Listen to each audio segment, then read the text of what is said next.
La selección de Ecuador cayó en su debut mundialista 1-0 frente a la selección de Costa de Marfil por la primera jornada de la fase de grupos del Mundial de la FIFA 2026.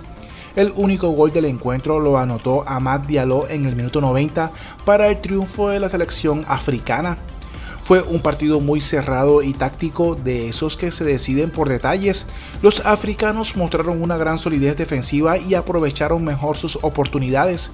Ecuador tuvo momentos de control, especialmente a través de la circulación en el medio campo y la movilidad de sus atacantes. Sin embargo, le costó transformar la posesión en ocasiones realmente claras. El equipo sudamericano generó aproximaciones, pero careció de precisión en los últimos metros, donde incluso estrelló dos remates en el palo. Con la derrota, Ecuador es tercero en la tabla de posiciones del Grupo E y su próximo partido será frente a la selección de Curazao el sábado 20 de junio. Pero ¿cómo ha reaccionado la prensa europea a la derrota de Ecuador frente a Costa de Marfil?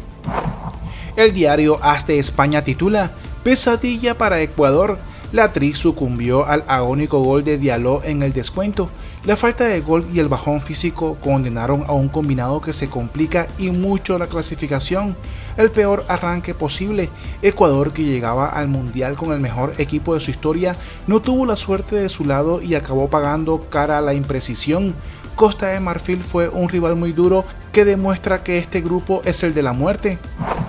El diario Marca, también de España, publica: "Los elefantes tumban a la Tri por la mínima. Costa de Marfil se lleva el duelo con un gol tardío de Diallo después de que el partido rozara el primer 0-0 del Mundial. Ecuador se estrelló 3 veces con la madera y los marfileños una. El primer empate sin goles del Mundial sobrevoló durante casi toda la noche en el Lincoln Financial Field de Filadelfia, pero Costa de Marfil lo levantó sobre la bocina en un partido que prometía goles y acabó decidiéndose por detalles". Asimismo, el diario Mundo Deportivo de Barcelona comenta: "Diallo decide la apuesta en escena de Diomandé como estrella mundial. Ecuador golpeó hasta 3 veces la madera, pero se diluyó en la segunda mitad y Costa de Marfil se lo llevó en el 90. Ha nacido una estrella. Para los que no conocían a Yan Diomandé, ya saben quién es. No decidió el Costa de Marfil Ecuador, lo hizo Diallo en el minuto 90, pero solo fue por falta de compañía después de dejar jugadas de ensueño, aunque la Tri pagó su falta de puntería con hasta 3 palos". Desde Francia, el diario L'Equipe señala: "En su tan esperado regreso a la Copa del Mundo, Costa de Marfil derrotó a Ecuador después de que el poste le salvara el gol en 3 ocasiones. Hubiera sido injusto que este emocionante partido entre Costa de Marfil y Ecuador se asociara con el primer empate 0-0 del Mundial. Así que Amad Diallo se encargó de enmendar la injusticia. El jugador del Manchester United, que entró como suplente en la segunda mitad, marcó un golazo tras una potente jugada de Wilfried Cinco, asegurando la victoria para los elefantes en su tan esperado regreso a la Copa del Mundo". Por su parte, desde Italia, el diario La Gazzetta dello Sport comenta: "Ecuador estrella el balón contra los postes y el travesaño, y Costa de Marfil se lleva los 3 puntos gracias al gol del exjugador del Atalanta, Diallo, en el minuto 90. Estábamos preparados para comentar un espectacular empate 0-0, pero en el minuto 90 el exjugador del Atalanta, Amad Diallo, aprovechó una asistencia del exjugador del Torino, Singo, para darle a Costa de Marfil 3 puntos cruciales después de un partido dominado durante gran parte del tiempo por Ecuador, la selección nacional que terminó segunda en las eliminatorias sudamericanas y llevaba 19 partidos invicta". Alemania comenzó con autoridad su camino en el Mundial de la FIFA 2026. La selección, dirigida por Julian Nagelsmann, goleó 7-1 a Curazao en Houston y envió un mensaje contundente al resto de candidatos al título. El conjunto alemán dominó desde el inicio y abrió el marcador gracias a Felix Nmecha. Aunque Curazao sorprendió con el empate parcial mediante el Ivano Comenencia, autor del primer gol mundialista en la historia de su país, la reacción germana fue inmediata. Antes del descanso, Nico Schlotterbeck y Kai Havertz ampliaron la ventaja. En la segunda mitad, Jamal Musiala, Nathaniel Brown y Dennis Undav y nuevamente Havertz completaron la goleada. Alemania registró una clara superioridad en Alemania registró una clara superioridad en posesión, remates y ocasiones creadas, confirmando su favoritismo en el grupo E. El triunfo representa la victoria más amplia del torneo hasta ahora y deja a los alemanes liderando provisionalmente su grupo. Su próximo desafío será ante Costa de Marfil, un rival de mayor exigencia que permitirá medir con más precisión el verdadero nivel de una Alemania que debutó a toda máquina.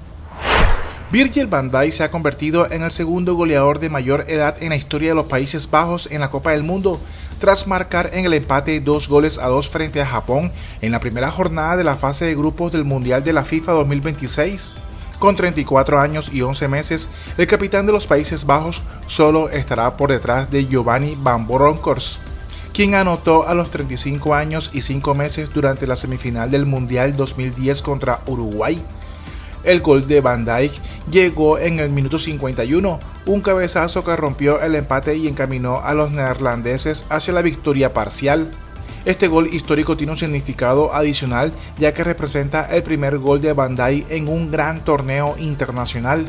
El defensa de 34 años ya ha confirmado que el Mundial del 2026 será su último torneo con la selección nacional, lo que añade aún más carga emocional a este logro.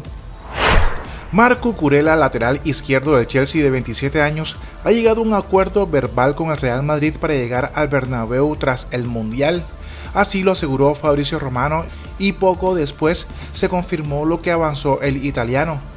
No por parte del Real Madrid, que no da veracidad a este acuerdo, pero tampoco lo desmiente. Cucurella, con contrato con el Chelsea hasta el 2028, ya había mostrado su predisposición para dejar la Premier en este verano y había sonado el Barcelona y el Atlético de Madrid. De hecho, parecía que lo tenía todo hecho con el club rojiblanco, pero la irrupción del Real Madrid lo ha cambiado todo. El precio que pagará el Real Madrid será de 60 millones de euros, 55 fijos y 5 en bonus. Se repetirá lo que sucedió con Bernardo Silva. El portugués lo tenía todo pactado con el Atlético de Madrid, incluso algunos aseguran que con el contrato ya redactado, pero el Real Madrid entró en juego y Bernardo Silva decidió fichar por el club blanco, aunque nada es oficial. Según Ben Jacobs, Enzo Fernández sigue interesado en fichar por el Real Madrid en este verano. El centrocampista del Chelsea no ha ocultado su deseo de abandonar Stamford Bridge y su reacción ante el traspaso de Marc Cucurella al Santiago Bernabéu es una muestra de sus intenciones. El Chelsea mantiene la calma ante la situación, pero venderá al internacional argentino al precio adecuado, que según ellos ronda los 120 millones de libras. El Real Madrid valora a Fernández, pero aún no ha decidido qué perfil de centrocampista quiere fichar. Mateus Fernández del West Ham y Rodri del Manchester City siguen estando entre los candidatos, aunque algunos informes afirmaban que el Real Madrid había decidido no fichar a esos jugadores.